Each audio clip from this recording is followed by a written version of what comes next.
Ini mahal sekali. Ini rahasia kedua yang ingin kita bagi. Kalau sudah dapat, coba tekuni amalannya. Maka biasanya kalau ada sesuatu yang dahsyat, itu pahala dan keberkahannya nggak biasa. Maka itu nilainya di sisi Allah lebih tinggi, lebih kuat, lebih dahsyat dibandingkan dengan udara, dibandingkan dengan air, dibandingkan dengan api, dibandingkan dengan besi, dibandingkan dengan gunung-gunung yang menjadi pasak dari bumi.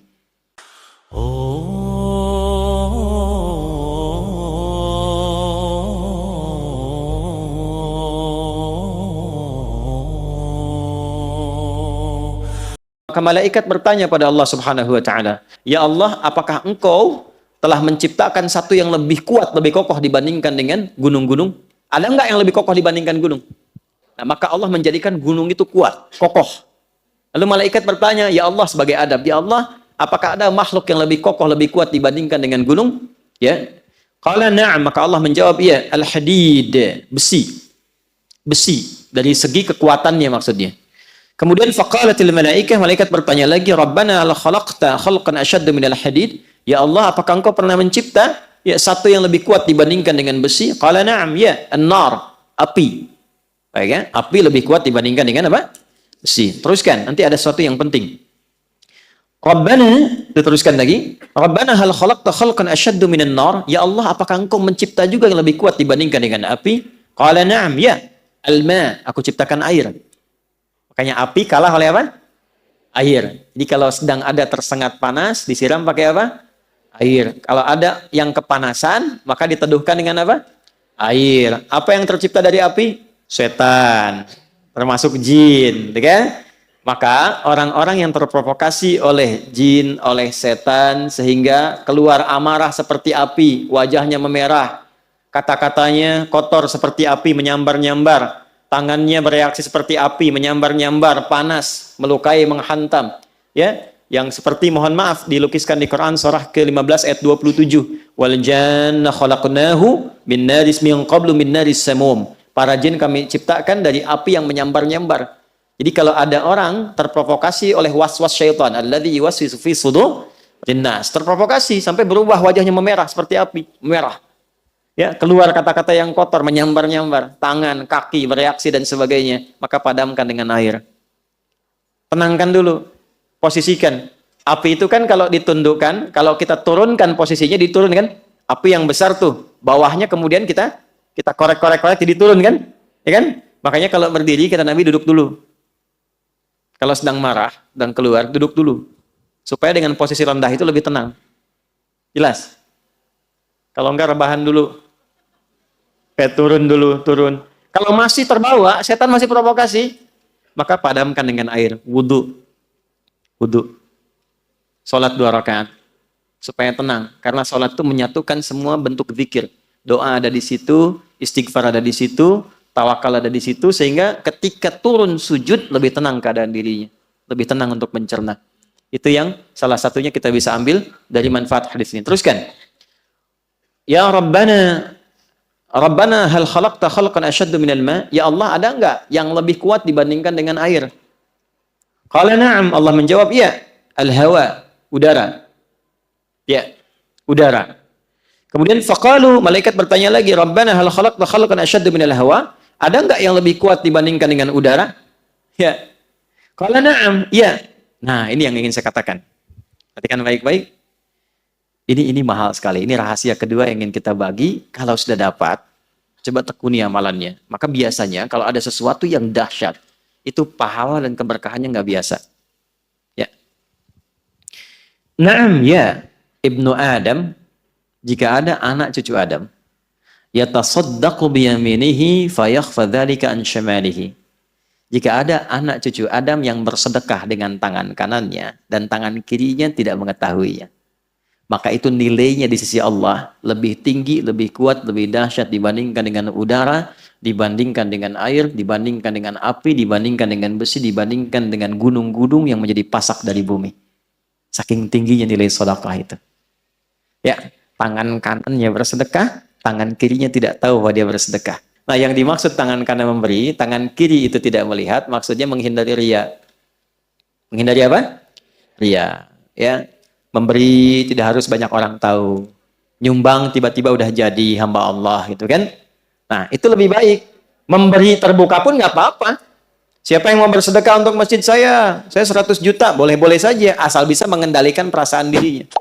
Ya, saya Pak, 100 miliar. Oh, Masya Allah Pak, tapi tolong buatkan spanduk dari Sabang sampai Merauke. Saya itu. Fotonya yang besar gitu. Nah, itu persoalan. Nah, jadi ternyata saya mau berikan rumus sedekah itu. Kalau dilakukan dengan niat yang ikhlas, itu nilainya tinggi di hadapan Allah sampai mengalahkan kuatnya pasak gunung yang menjadi pasak bumi. Kuatnya gunung yang menjadi pasak apa? Bumi. Ini bahasa kiasan. Maksudnya apa? Saking tinggi nilainya di sisi Allah, itu sampai mengalahkan kekuatan gunung sebagai pasak apa? Bumi. Makanya kalau ada orang bersedekah dengan bentuk harta, itu nilainya di dalam surah Al-Baqarah di ayat 261. Itu paling sedikit 700 kali lipat. Berapa? Paling sedikit ya, karena ayatnya suka dipotong sampai situ padahal belum selesai. Matsalul ladzina yunfiquna amwalahum fi sabilillahi kamatsali habbatin ambatat sab'a sanabil 7 fi kulli sumbulatin mi'atu habbah 100. 1 kali 7 kali 100. Berapa? 700. Belum selesai. Wallahu yudha'ifu liman yasha wallahu wasi'un alim. Dan Allah akan melipat gandakan tanpa batas bagi siapapun yang tidak pernah berhitung dalam memberi. Jadi kalau nggak berhitung, Allah beri tanpa hitungan. Dan yang dimaksud 700 itu, jangan dipahami dengan batas materi, sehingga menjadi materialistik. Jangan pahami begini, kalau saya sedekah misalnya 100 rupiah, maka kalikan 700, saya akan dapat balasan 70.000. Maka di hari ini saya akan mendapatkan 70.000 dari Allah. Tidak begitu. Bentuknya bisa macam-macam. Ini yang dimaksud pahala, dimaksud akhirat. Yang dimaksud akhirat.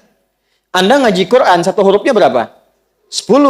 Sholat dikerjakan, selesai, dapat 10. Tapi sedekah, begitu dilakukan 700 kali lipat.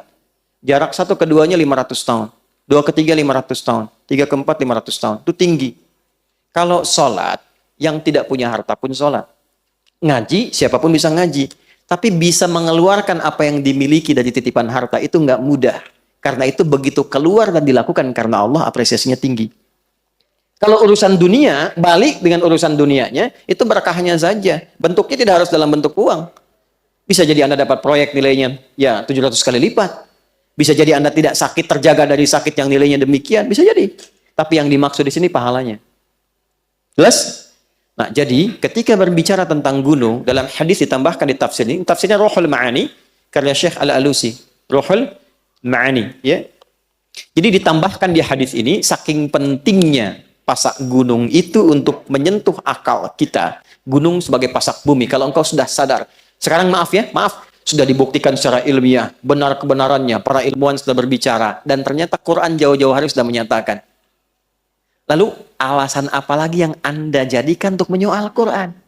Para ilmuwan yang lebih pintar daripada Anda sudah membuktikan firman Allah, Anda masih menyoalnya. Akal Anda ada di mana gitu? Itu maksudnya. Jadi kalau masih ada orang-orang sekarang yang iseng menyoal isi Quran, memotong-motong, ngambil, bicara tentang jilbab, bicara tentang ayat tahajud, bicara tentang masjid, potong-potong ayat tentang ini dan itu, memotong ayat tentang surga, bicara tentang neraka, ya, dipotong-potong dan sebagainya, dibalik tanya oleh Quran, hei, yang paling pintar aja sudah membenarkan apa yang Allah sampaikan. Ente yang kepintarannya nggak nyampe situ masih menyoal, otaknya masih ada nggak? Jangan dipotong videonya ya. Ya, itu maksudnya. Jelas? Jadi kenapa Anda mesti berdebat pada yang tidak penting, yang Anda pun nggak paham. Yang paling aneh itu sudah nggak pada paham, didebatkan. Didiskusikan. Tapi nggak memahami itu gitu. Jangan sampai terjadi ada umat yang demikian, cuman ramenya aja. Ya, muncul persoalan ini rame dibahas gitu kan. Ada hubungan juga enggak, anak belum dimandiin, gitu kan? Ya, pekerjaan belum disiapin, rame bahas KDRT. Halo? Kenapa? Betul nggak? Iya, mendingan kita daripada ngaji. Daripada begitu kan mendingan ngaji kan? Jelas dapat pahala, ya kan? Nyiapin anak-anak, dekatkan pada yang baik-baik. Coba, yang ngalamin bukan Anda. Ya kan? Anda bahas gak jadi solusi. Anda kasih masukan gak nyampe, gak didengar. Ngapain capek-capek membicarakan yang bukan bagian Anda? Dapat apa? Update Ustaz. Jelas nggak?